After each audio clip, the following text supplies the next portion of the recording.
students, today in this video we will be discussing a very important concept of English, that is sentence rearrangement.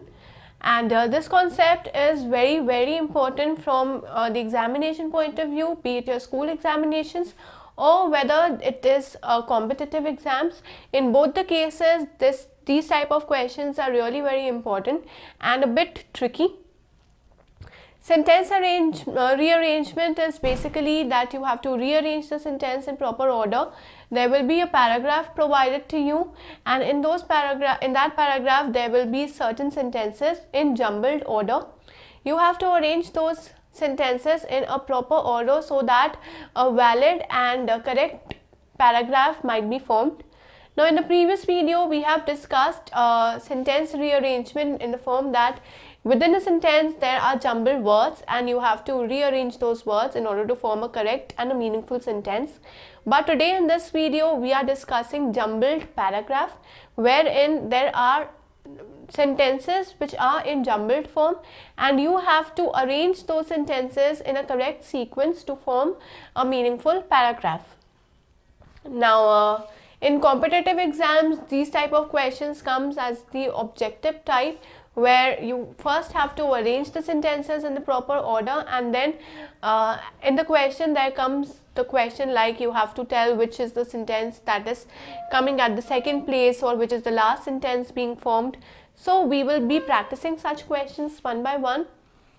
Now, when we talk about sentence rearrangement,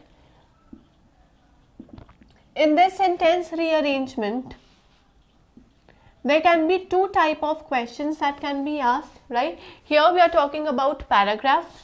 So keep in mind that in this video we will be discussing about paragraph rearrangement.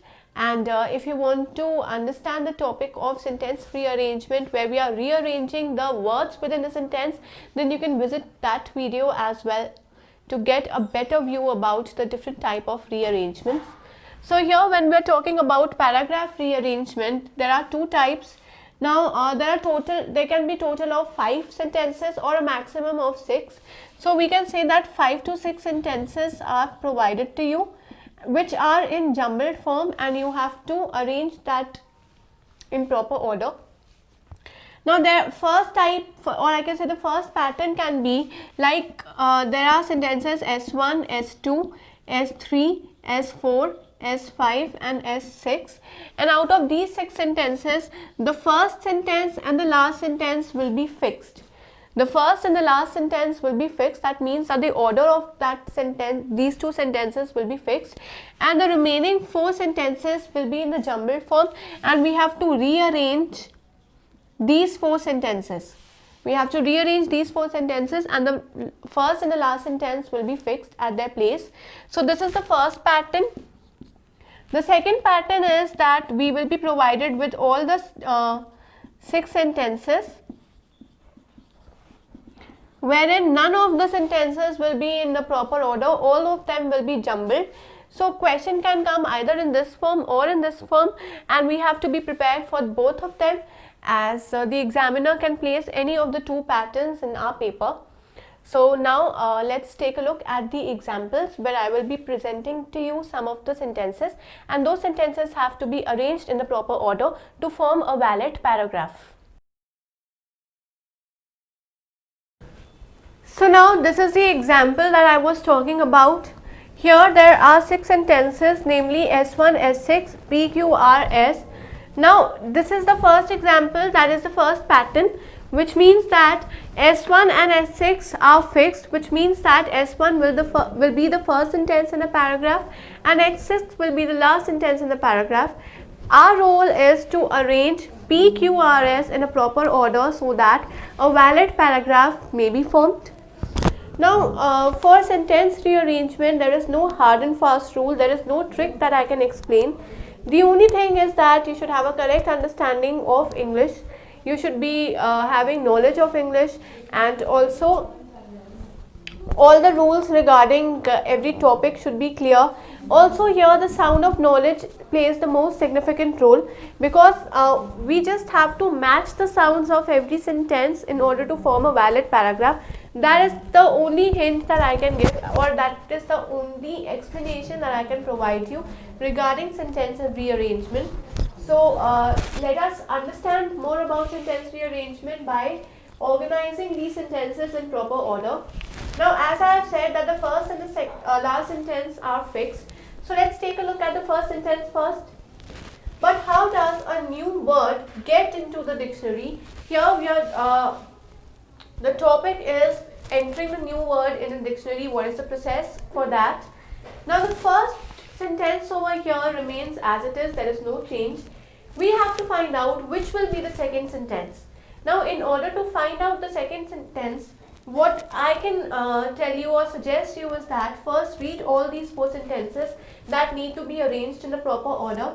So when I talk about P sentence, it says that a lexicographer collects alphabetically arranged slips for a word. Then the sentence Q is the dictionary makes a note of it on a slip. The R sentence is the moment a new word is coined, it usually enters spoken language. And S sentence says that the word then passes from realm of hearing to the realm of writing. If you're not clear about how you have to begin with the paragraph or how you have to arrange, keep on reading again and again until you find a suitable sentence which will match the sound. It says that how does a new word get into the dictionary? I'm talking about a new word, so my next sentence will be somewhat related to the word or a new word. I say the word is over here, the dictionary makes a note of it on a slip. Whenever I'm talking about note of it, now it is what I do not know. So definitely this will not be the next sentence. The moment a new word is coined, here again I am getting new word in my sentence. In first sentence also I was getting the word new word, and now in sentence R again I have found new word, which means that S1 will follow, R will follow S1. So after S1 I have found that maybe R will be the correct sentence that will go along with S1. The moment a new word is coined, it usually enters spoken language. Now when it enters the spoken language, again from spoken language means that I am speaking something. When I speak something, the person will definitely hear something. So here I saw that the word then passes from the realm of hearing to the realm of writing. When I speak something, the person will hear. Again, there is something, there is a sound which is matching. So after R, I can say the word, the sentence S can also arise.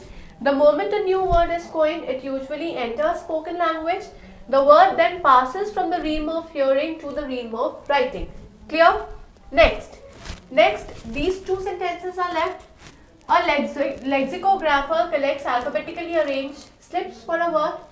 And next sentence is he sorts them. A lexicographer is a person, and for that person I am mentioning he, which means that before S6 I will be getting sentence P, and left a sentence Q. So after S I will get Q. After Q the sentence will be P, and then S6. Because S1 and S6 were already fixed, I had just to arrange R, S, Q and P. That was the rule that I had to play in this, that I had to arrange R, S, Q, P in the proper order, and I have arranged that. Now the sentence, the correct paragraph forms that, but how does a new word get into the dictionary? Then comes the sentence R. The moment a new word is coined, it usually enters the spoken language. Then comes S. The word then passes from the realm of hearing to the realm of writing. Next is Q. The dictionary makes a note of it. Makes a note of what? That the word has entered the realm of writing. The dictionary makes a note of it on a slip. A lexicographer collects the alphabetically arranged slip. Yeah, here I was talking about slip, and then in the next sentence again I am talking about slip. So again there is an interrelated word that I can find between every sentence. I just have to find that word, I have to match the sound and form a paragraph. That is the only trick that can help you in solving sentence rearrangements. If we are aware about such tricks, if we are aware about such facts, then definitely we can solve the sentence rearrangement questions, and also we can score full marks. Now here we have to arrange 1, 2, 3, 4 sentences, which means that each sentence can contain 1 mark, so total of 4 marks, right? That was the first pattern. Now the next pattern, there can be that S6 and S1 are also not arranged, so the question can be of 6 marks as well. So here a person can score full marks also, but the only mantra is to keep practicing, because such type of questions definitely require practice, a lot of practice about a lot of paragraphs. Now remember, there is also one trick, that whenever there are words like once upon a time, or there can be sentences like firstly, or if you are talking about any proverb. So if any sentence contains such words, that means that they will be marked as the first sentence. Whenever there are sentences like therefore, eventually, as a result, or conclusions, when there are these type of words in a sentence, there are chances that these sentences form the last sentence of the paragraph. And whenever a sentence is beginning with it, however, or the next, then these are the middle sentences. So these are the hints that I could provide you in order to arrange the sentences in the proper order, so that a valid paragraph may be formed. And I can only suggest you to practice more about these questions. And if you have not registered to our portal, then do register to abhyasonline.in in order to practice such papers, so that you can excel in English and score good marks also. And also you can improve your English communication skills also while practicing such type of questions. So till then, keep learning and keep practicing.